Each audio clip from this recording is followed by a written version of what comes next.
Hello friends, एक बार फिर से आप सभी का स्वागत है। हम लोगों ने जो टॉपिक शुरू किया हुआ है वो है फाइनल अकाउंट्स ऑफ कंपनीज। पिछले 2 लेक्चर में मैं आपको बैलेंस शीट और प्रॉफिट एंड लॉस का परफॉर्मा करवा चुका हूँ। प्रॉफिट एंड लॉस का जब मैंने आपको परफॉर्मा करवाया था तो उसमें जो लास्ट में बैलेंस निकला था दैट वाज नेट प्रॉफिट। और फर्म के केस में आप लोगों ने पढ़ा हुआ है कि ये प्रॉफिट कैपिटल अकाउंट में जाकर ऐड हो जाता था, लेकिन कंपनी के केस में यहां थोड़ी सी सिचुएशन डिफर है। ये जो नेट प्रॉफिट होता है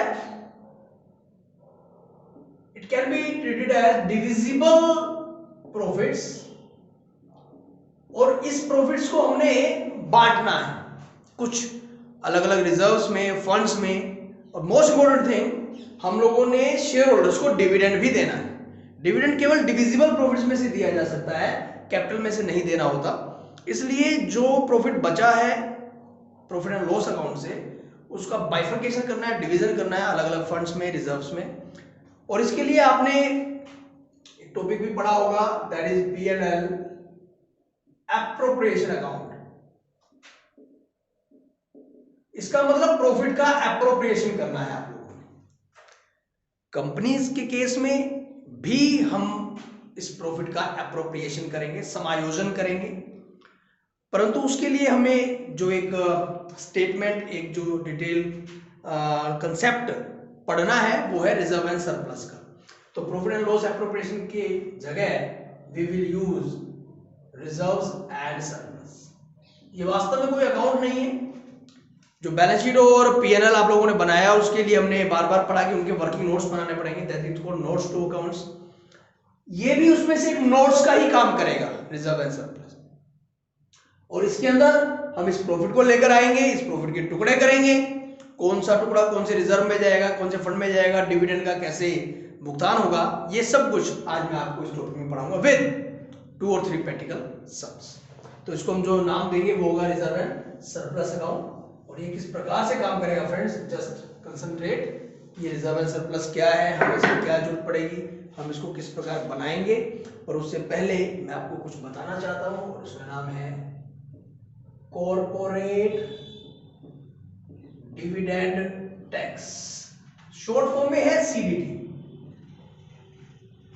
97 तक ये हो रहा था कि कंपनी जो डिविडेंड पे कर रही थी वो जैसे ही शेयर होल्डर्स के हाथ में जाता था, शेयर होल्डर्स को ही उस डिविडेंड पे टैक्स देना पड़ता था। बट आफ्टर द अमेंडमेंट्स वो व्यवस्था खत्म की गई और अब ये dividend pay tax corporate world companies खुद ही पे करती हैं। और समय समय पर अलग अलग दर, रेट्स निर्धारित हुए। और आज जो हमारे पास CDT का टोटल रेट दिया हुआ है दैट इज 20.358%। ये CDT रहेगा, कॉर्पोरेट डिविडेंड टैक्स रहेगा, जो टैक्स भरना है कंपनी ने डिविडेंड के ऊपर। तो अभी इन फाइनेंशियल ईयर्स में जो हमारे पास रेट चल रहा है वो है 20.358, और हम लोगों ने यही लेकर चलना है। और तो आप लोगों ने ये याद रखना है कि ये डिविडेंड पे टैक्स लगेगा। इक्विटी डिविडेंड हो चाहे प्रेफरेंस डिविडेंड हो, सभी के ऊपर टैक्स दिया जाएगा। और ये ध्यान दीजिएगा कि ये दर आपको क्वेश्चन में दे रखी होगी, अगर ना दे रखी हो तो we will have to learn this statement कि CDT क्या बना है।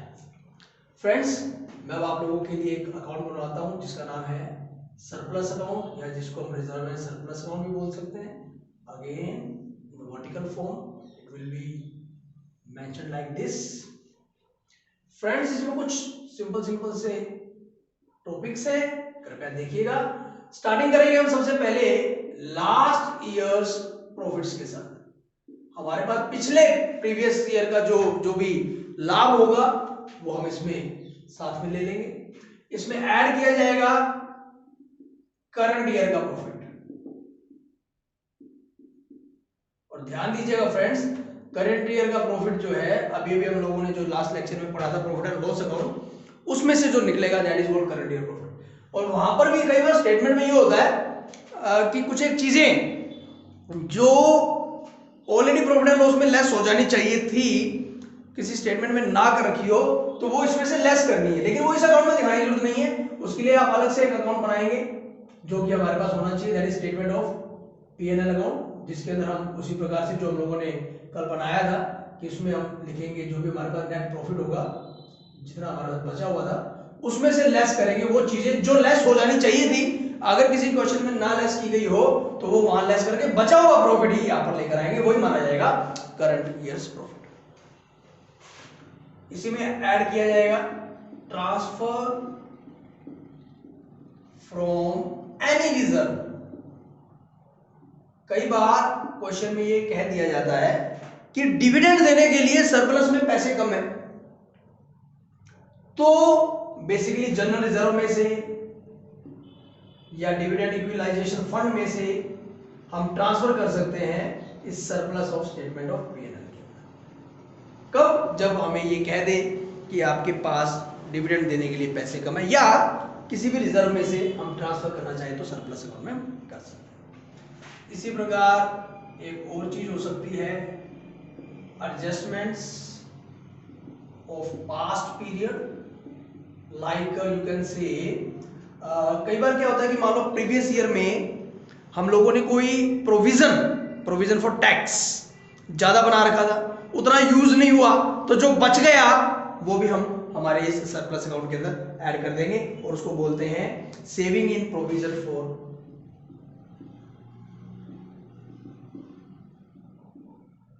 प्रोविजंस। कोई प्रोविजन जैसे फॉर टैक्स ले लीजिए इन प्रीवियस ईयर, तो ये सारे का सारा टोटल हो जाएगा हमारे पास। इस टोटल को हम यहां लिख सकते हैं कि ये हमारे पास टोटल फिगर आ गया जो हम लोगों ने इन 4 इनकम के रूप में बचाया है।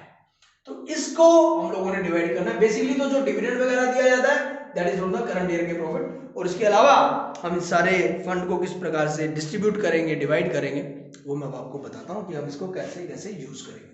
तो फ्रेंड्स इसके अंदर से हम ट्रांसफर जो करेंगे उसके अंदर हम सारा फिगर्स लेस करेंगे लाइन वाइज। ट्रांसफर टू मान लीजिए जनरल रिजर्व। फ्रेंड्स कुछ वर्षों पहले तक जनरल रिजर्व में भी ट्रांसफर करने के लिए कोई गाइडलाइंस थी कि 1 लाख रुपए तक अगर प्रॉफिट होता है करंट ईयर में तो 2.5%, 2.5, 1 लाख से ज्यादा, 5 लाख से कम या 10 लाख तक था तो 5%, 5 से 10 में 7.5, 10 लाख से ऊपर अलग परसेंटेज था 10% के करीब। परंतु अब वो व्यवस्था खत्म कर दी गई है। जनरल रिजर्व में ट्रांसफर करना है नहीं करना है, this will be solely taken by the company itself. Company ही ये डिसीजन लेगी, किसी प्रकार की कोई गाइडलाइन नहीं। इसके अलावा आप किसी भी रिजर्व में या फंड में आप ट्रांसफर करते हैं, लाइक आप लोगों ने पढ़ा development rebate reserve, transfer to dividend equalisation fund, transfer to debenture redemption reserve, हम लोगों ने पढ़ा हुआ है सारा कुछ। हम किसी चीज में भी ट्रांसफर कर सकते हैं। Friends there is another word and its name is interim dividend. This is a very good point friends, क्योंकि डिविडेंड के ऊपर ही ये सीटीटी वाली कैलकुलेशन हम लोगों ने करनी है। इंटरिम डिविडेंड क्या होता है? अभी कंपनी का फाइनेंशियल ईयर खत्म भी नहीं हुआ है, लाभ का हमें पता भी नहीं चला है, डायरेक्टर्स ने घोषणा कर दी कि हम ये डिविडेंड आपको दे देंगे, शेयर जितने भी शेयर होल्डर उनको बता दें हम डिविडेंड दे देंगे, तो वो कहलाता है अंतरिम लाभांश। और ध्यान दीजिए कि ये लाभांश देना पड़ेगा। अगर किसी कारणवश किसी सूरत में कंपनी को उतना लाभ नहीं हो पाता जितना हम इंटरिम डिविडेंड दे पाए, तो ऐसी स्थिति में ये डायरेक्टर्स की रिस्पॉन्सिबिलिटी बन जाती है कि वो इसका भुगतान करें, और इस डिविडेंड के ऊपर कॉर्पोरेट डिविडेंड टैक्स भी पे किया जाएगा। इस प्रकार ये सारे खर्चे इसमें से लेस कर दिए जाएंगे, और यहां पर जो बचेगा balance carry forward to balance sheet, और जो भी इसमें बैलेंस बचेगा, चाहे वो प्रॉफिट का बचे चाहे लॉस का बचे, वो बैलेंस हम बैलेंस शीट के अंदर रिजर्व एंड सरप्लस वाले हेड के अंदर प्लॉट करते हैं। तो ये फ्रेंड्स एक सिंपल सा सरप्लस अकाउंट, ये आपका एक्चुअली में नोट्स टू अकाउंट्स में बनेगा। जैसे आप लोग शेयर कैपिटल का बनाएंगे, नंबर 2 पे आप रिजर्व एंड सरप्लस का बना सकते हैं। तो लाइन वाइज हम इस अकाउंट को प्रिपेयर कर लेंगे। आई होप आपको सरप्लस अकाउंट समझ में आ गया होगा कि पिछले साल का प्रॉफिट, करंट ईयर का प्रॉफिट, किसी रिजर्व से पैसे आया, किसी प्रोविजन में से सेविंग हो गई, और यहां हम लोग ट्रांसफर करते हैं। फ्रेंड्स जब कंपनी किसी डिविडेंड को प्रपोज करती है, यानी एक डिविडेंड होता है friends proposed dividend. Propose dividend वो डिविडेंड होता है जो डायरेक्टर्स ने प्रपोजल दिया है कि हम इतना डिविडेंड दे सकते हैं। इंटाइम डिविडेंड है वो तो घोषित ही कर दिया। प्रपोज डिविडेंड में अभी ये प्रपोजल लाया गया है शेयर होल्डर के सामने डायरेक्टर्स के द्वारा कि हम आपको इतना डिविडेंड दे सकते हैं। फ्रेंड्स, जब ये डिविडेंड शेयर होल्डर्स एक्सेप्ट कर लेते हैं, इसकी परमिशन दे देते हैं, तो ये प्रपोज डिविडेंड फाइनल डिविडेंड में कन्वर्ट हो जाता है। Final dividend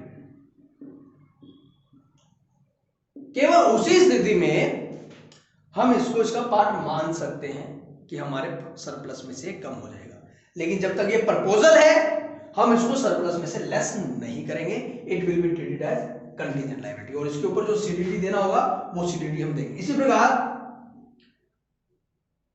proposed preference dividend भी होता है, जो फिक्स होता है, जो हमने देना होता है, जो दिया नहीं है, लेकिन अगर ये भी प्रपोजल है जो हम देंगे डिविडेंड को, अभी तक पे नहीं किया है, तो ये दोनों प्रकार के डिविडेंड कंटीजेंट लायबिलिटी का पार्ट बनेंगे। रिजर्व एंड सरप्लस के अंदर इसको ट्रीटमेंट नहीं दिया जाएगा और इन दोनों के ऊपर जो सीडीडी बनेगा that will also constitute a part of contingent liability because these three things have not been paid yet. अभी तक इनका भुगतान किया नहीं है। तो क्या बताया मैंने फ्रेंड, इंटाइम डिविडेंड अगर आपके पास है, क्योंकि तो यूजुअली ट्रायल बैलेंस में दे ही रखा होता है, दे दिया गया है, तो वो डिविडेंड हमारा सरप्लस में से लेस हो जाएगा, सीडीटी भी इसी में अकाउंट में आ जाएगा। लेकिन जो भी प्रपोजल्स होंगे वो प्रपोजल्स आपके कंटीजेंट लायबिलिटी का पार्ट बनेंगे, अभी सरप्लस का पार्ट नहीं बनेंगे। आई होप आपको फ्रेंड्स ये बात समझ में आई होगी। मैं आपको इस टॉपिक के ऊपर एक दो सवाल बताता हूं, उसके बाद मैं आपको कुछ और चीजें बताने की कोशिश करूंगा एज पर द टाइम। फिलहाल देखिएगा एक सम आप लोगों के सामने केवल सरप्लस का है, इसमें कोई बैलेंस शीट या पीएनएल का जिक्र नहीं है, क्योंकि वो एक पूरा लेंथी सम होगा। इस टॉपिक के बाद हमारे पास वो मेन सम आएंगे, वो मैं आपको नेक्स्ट लेक्चर में ही बता पाऊंगा। फिलहाल आपके पास एक सम आ रहा है, प्लीज देखिएगा। 31 मार्च 2018 का आपके पास जिक्र किया गया है। ए लिमिटेड है, 9,20,000 रुपए का प्रॉफिट हुआ बिफोर चार्जिंग डेप्रिसिएशन। तो ये जो 9,20,000 रुपए का प्रॉफिट है वो इसमें नहीं आएगा करंट ईयर में, क्योंकि अब इसमें से डेप्रिसिएशन लेस नहीं की गई। तो हम लेस कर देते हैं डेप्रिसिएशन। डेप्रिसिएशन है 2 लाख, तो करंट ईयर में रहेगा जी 7,20,000। अभी और भी देख लेते हैं, शायद कोई और भी खर्चा होगा जो लेस किया जाना था। पेड अप कैपिटल में कंपनी के पास 30,000 प्रेफरेंस शेयर पड़े 6%, 100 रुपए का एक। Okay, number 1। नंबर 2, इसके अलावा कंपनी के पास 4 लाख इक्विटी शेयर पड़े हैं at the rate of 10। Interim dividend दे दिया गया है, इंटरिम डिविडेंड हमेशा इक्विटी शेयर पे दिया जाता है। 4,10,000 रुपए का एक 40 लाख हो गया।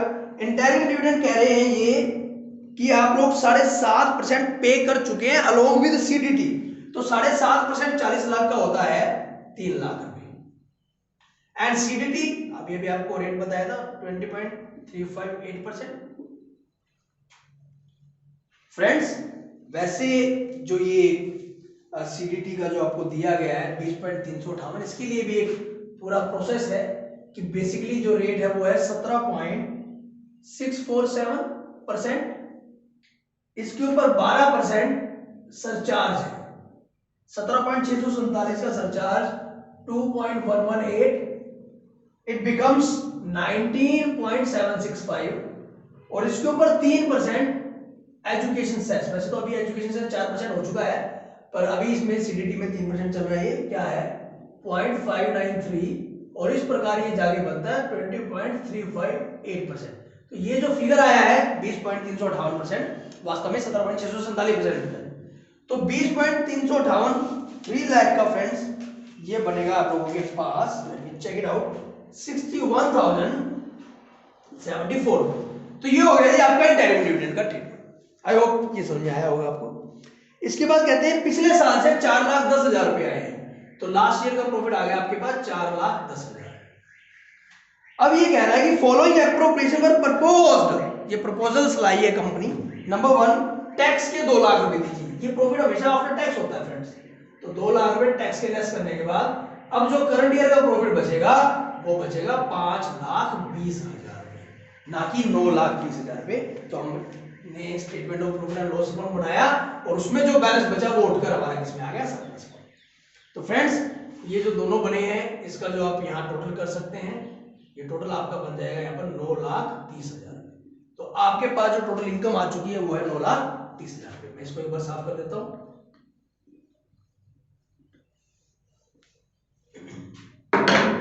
इसके बाद है करंट ईयर का 2.5% जनरल रिजर्व में डालना है। ये ना जी जनरल रिजर्व करंट ईयर में कितना था 5,20,000 का 2.5% 5200 प्लस 2600 13,000 रुपीज बनेगा। ये जनरल रिजर्व में आ गया 13,000। इसके बाद कह रहे हैं कि प्रेफरेंस शेयर का डिविडेंड देना है। ये प्रपोजल था हमारे पास 1,80,000 रुपए था, 30 लाख का 6%।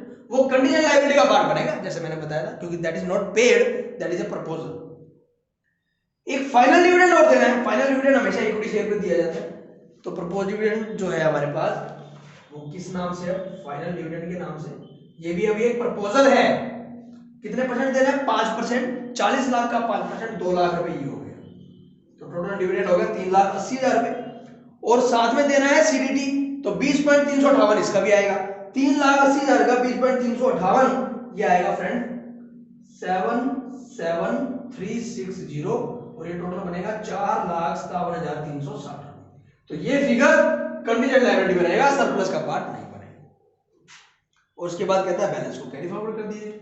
इन तीनों का जो जोड़ है ये बनेगा 3,74,074 रुपए।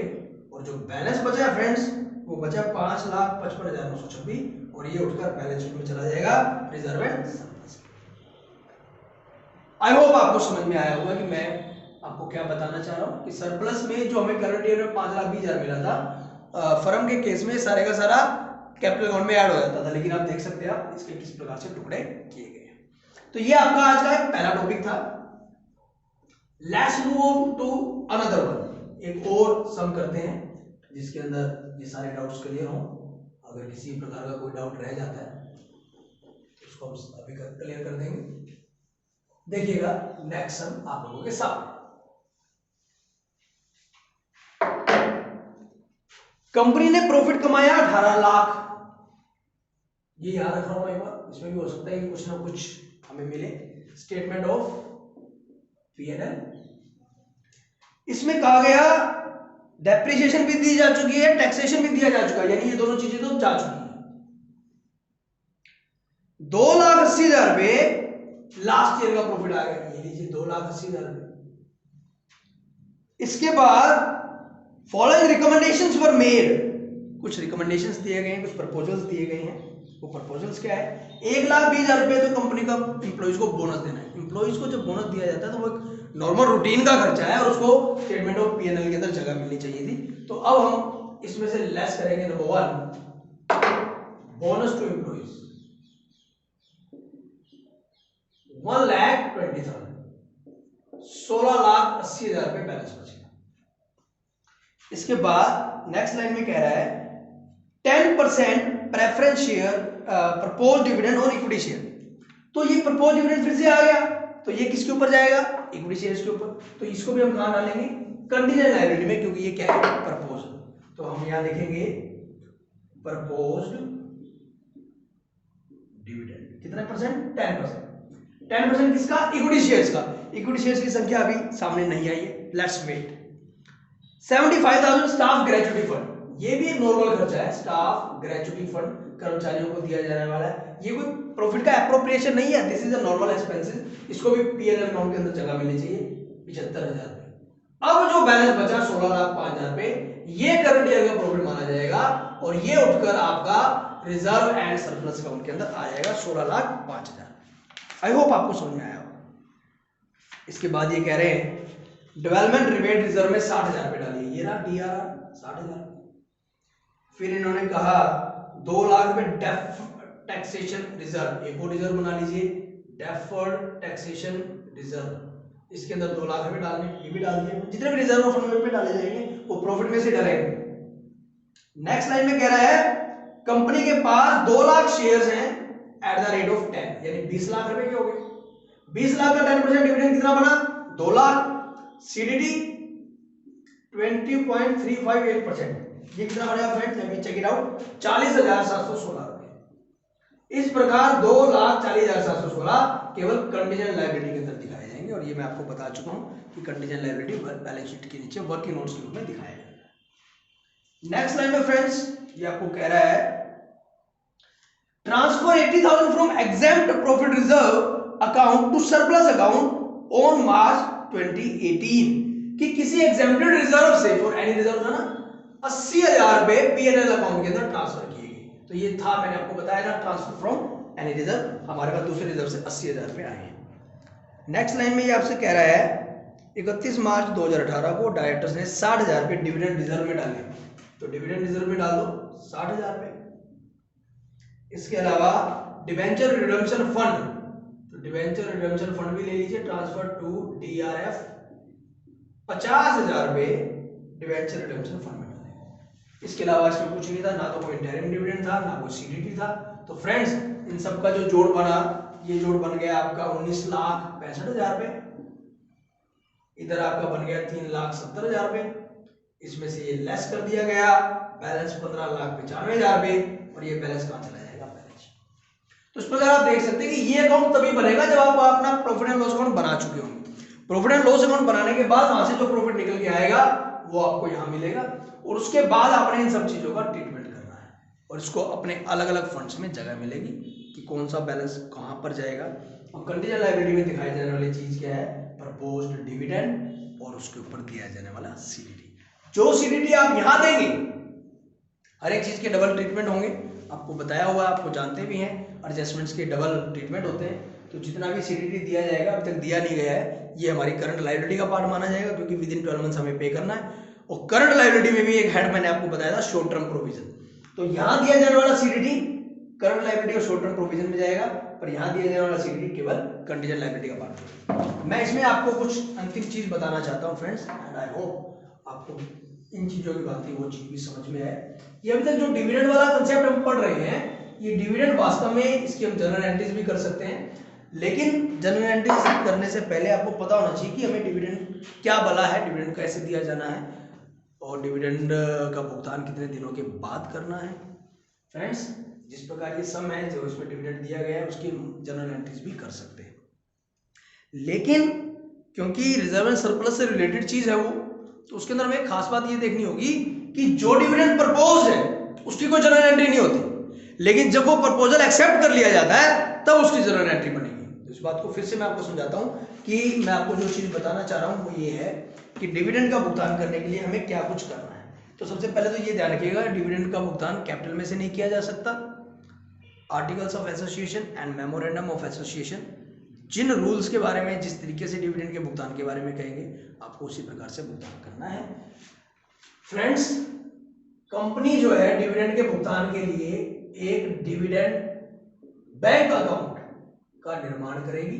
अपने नॉर्मल बैंक अकाउंट से एक अमाउंट जो डिविडेंड के रूप में दिया जाना है वो इस डिविडेंड बैंक के अंदर ट्रांसफर करेगी with in 5 days of the declaration of dividend. Declaration in the sense कि कंपनी ने प्रपोजल दे दिया, ओके, कंपनी के उस प्रपोजल को जैसे शेयर होल्डर ने एक्सेप्ट कर लिया, डिक्लेयर कर दिया कि अब हमें यह स्वीकार है, तो उस डिविडेंड को हम लोग भुगतान करेंगे, और उसके लिए विद इन 5 days एक अकाउंट खोला जाएगा डिविडेंड बैंक के नाम से, और जितना डिविडेंड प्रपोज हुआ था उस डिविडेंड को डिविडेंड पेबल बना दिया जाएगा कि अब ये डिविडेंड देना है, और उस पेबल का भुगतान इसमें से किया जाएगा।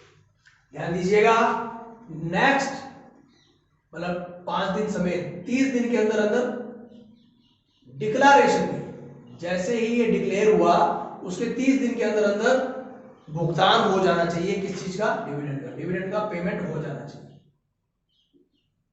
अगर 30 दिन के अंदर अंदर भुगतान नहीं होता है तो नेक्स्ट 7 days में वो जो डिविडेंड था उसको ट्रांसफर कर देना है अनपेड डिविडेंड के अंदर। अनपेड डिविडेंड के अंदर जाने के बाद जिसको भी जो भी शेयर होल्डर डिविडेंड लेना चाहता है केंद्र सरकार को लिखकर 7 साल के अंदर अंदर वो डिविडेंड ले सकता है। 7 साल के बाद भी नहीं आया, आफ्टर 7 years, तो वो सारे का सारा अनपेड डिविडेंड सेंट्रल गवर्नमेंट के पास ट्रांसफर कर देगा।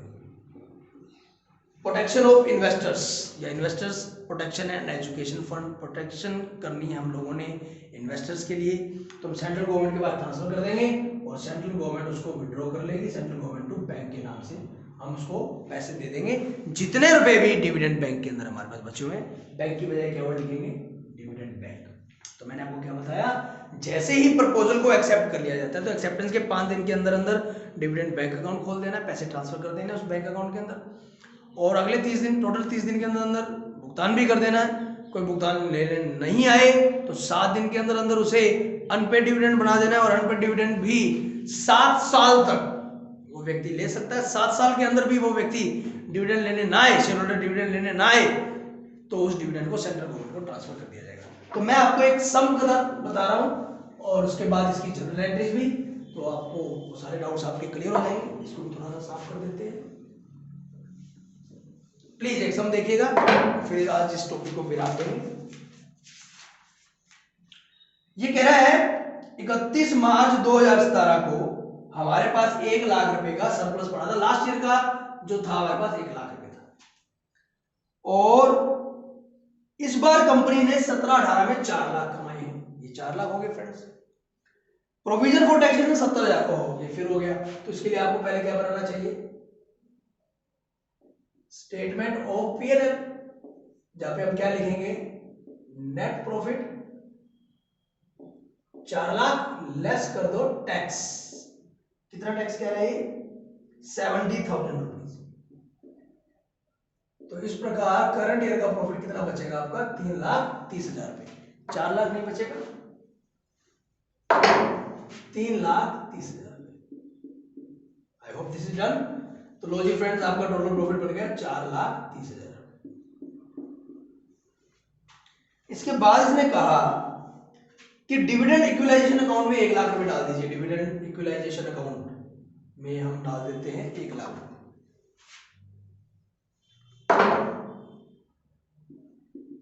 ये लीजिए, जैसा मैंने अभी पिछले 2 सवाल कराए थे आप लोगों को। डिविडेंड देना है इक्विटी शेयर पर, तो डायरेक्टर्स ने अभी ये प्रपोजल दिया है, तो प्रपोजल तो इसमें नहीं आएगा, तो किसमें जाएगा, कंटीजेंट लायबिलिटी में। डिविडेंड 1.5 लाख रुपए, जनरल रिजर्व में कहता है 45,000 रुपए डालो। ये देखिए फिर से वही सवाल आ गया। सीडीटी देना 20.358, तो सीडीटी इसमें जाएगा। 1.5 लाख का 20.358 आता है 30,537 रुपए। इस प्रकार ये हो गया 1,80,537 रुपए। डन, कोई इशू नहीं है।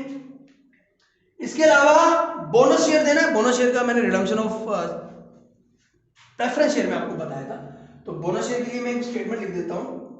जनरल रिजर्व में से 1 लाख रुपए बोनस शेयर्स देना है।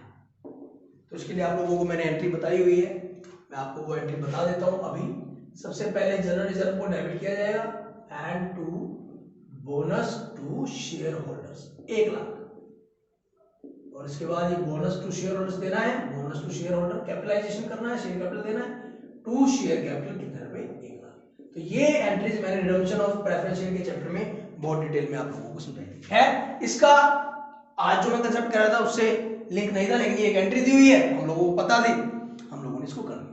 तो मैं अब आपको जो बताना चाह रहा हूं फ्रेंड्स, कि यहां पर आप लोगों का ये आ गया 1,45,000 रुपए टोटल आ गया, और ये आपका बैलेंस बच गया। बैलेंस बचा आपका 2,85,000 जो बैलेंस शीट में चला जाएगा। तो जनरल एंट्री कैसे करें डिविडेंड की, क्योंकि अभी तक तो ये क्या है, कंटीजेंट लायबिलिटी है, और जब डिविडेंड कंटीजेंट लायबिलिटी होता है उसकी कोई जनरल एंट्री नहीं होती। लेकिन मैंने अभी अभी बताया था, जैसे ही ये डिविडेंड एक्सेप्ट हो जाएगा इसको जनरलाइज करते हैं। फ्रेंड्स अगली लाइन में कह रहा है कि 1 जुलाई 2018 को, ये तो था 31 मार्च 18, 1 जुलाई 2018 को ये जो डिविडेंड दिया गया था, शेयर होल्डर्स ने इस डिविडेंड को अप्रूव्ड कर दिया। अप्रूव होने के मतलब है कि 1 जुलाई 2018 की बात कर रहा है, तो हम सारा कुछ 1 जुलाई 18 को अब इस डिविडेंड का भुगतान करने के रिगार्डिंग बात करेंगे। तो फ्रेंड्स सबसे पहले ये जाएगा सरप्लस में से डिविडेंड, सरप्लस अकाउंट डेबिट, और इसका नाम क्या था, proposed dividend. How much, 1.5 lakh, और इसी में से क्या देना था, सीडीटी जाएगा, तो प्रॉफिट में से ना सीडीटी भी कितने रुपए, 30,537 रुपए। 1,80,537, ये है आपकी फर्स्ट एंट्री। तारीख देख लीजिए 1 जुलाई। दिस वाज द स्टेटमेंट जो मैं आपको बताना चाहता हूं। अब क्या करें, ये जो प्रपोज्ड डिविडेंड था डेबिट करके खाता क्लोज करके इसको डिविडेंड पेबल बना दीजिए कि लो जी आपका डिविडेंड अब हो गया पेबल। अब हम बैंक में जा रहे हैं 5 दिन के, क्योंकि ये डिविडेंड पेबल हो गया ना जी। अब हम क्या करेंगे, हमने बैंक में 5 दिन के अंदर खाता खोलना है। इसने कोई तारीख नहीं बताई, हमें पता है कि हमें खाता खोलना है। एंट्री क्या होगी, dividend bank account debit to bank, कितने रुपए का, 1.5 लाख रुपए का। फिर हम क्या करें, अब क्योंकि हमने 1.5 लाख का खाता खोल दिया, भुगतान कर दीजिए। Dividend payable account debit to dividend bank, ये लीजिए फ्रेंड्स, ये 1.5 लाख का भुगतान हो गया। That's it. और अंतिम एंट्री में क्या करेंगे, CDT account debit to bank, CDT का भुगतान कर दो 30,537, 30,537। जनरेशंस आप लोगों को सब पता ही है, इसमें कोई इशू नहीं है। फ्रेंड जस्ट सपोज यहां पर जो डिविडेंड का भुगतान हुआ वो 1.5 लाख की बजाय 1 लाख का हुआ है। 50,000 वाले आए नहीं, बंदे नहीं आए। चलो जी, अगर बंदे नहीं आए तो फिर जो मैंने कहा था वैसे हम करेंगे क्या, कि इस डिविडेंड पेबल का खाता क्लोज करके इसको क्या बना देंगे, अनपेड डिविडेंड। कितने रुपए फ्रेंड्स, 50,000। अगर ऐसा हो जाए तो फिर इस क्या करें कि ये अनपेड डिविडेंड है, ये नहीं आया बंदा कोई भी लेने के लिए, डेबिट किसको दे देंगे, सेंट्रल गवर्नमेंट के खाते में 50,000, 50,000। और उसके बाद सेंट्रल गवर्नमेंट विड्रॉ कर लेगी। कहां से करेगी, डिविडेंड बैंक से, क्योंकि डिविडेंड बैंक तो 1,50,000 से खोला गया था ना, और भुगतान कितने हुआ है, 1 लाख का। तो 50,000 पे ये वाले रुपए सेंट्रल गवर्नमेंट विड्रॉ कर लेगी और इन्वेस्टर्स की प्रोटेक्शन के लिए यूज कर सकते हैं। तो friends this was the total जो मैंने आपको अभी बताना था कि किस प्रकार से आप डिविडेंड वगैरह का भुगतान करेंगे, उसका यूज करेंगे। अभी मैं नेक्स्ट लेक्चर में आपको प्रॉपर बैलेंस शीट P&L का pro forma with this reserve and surplus एक सम कराऊंगा। आज के लिए इतना ही। मुझे सुनने के लिए बहुत बहुत धन्यवाद।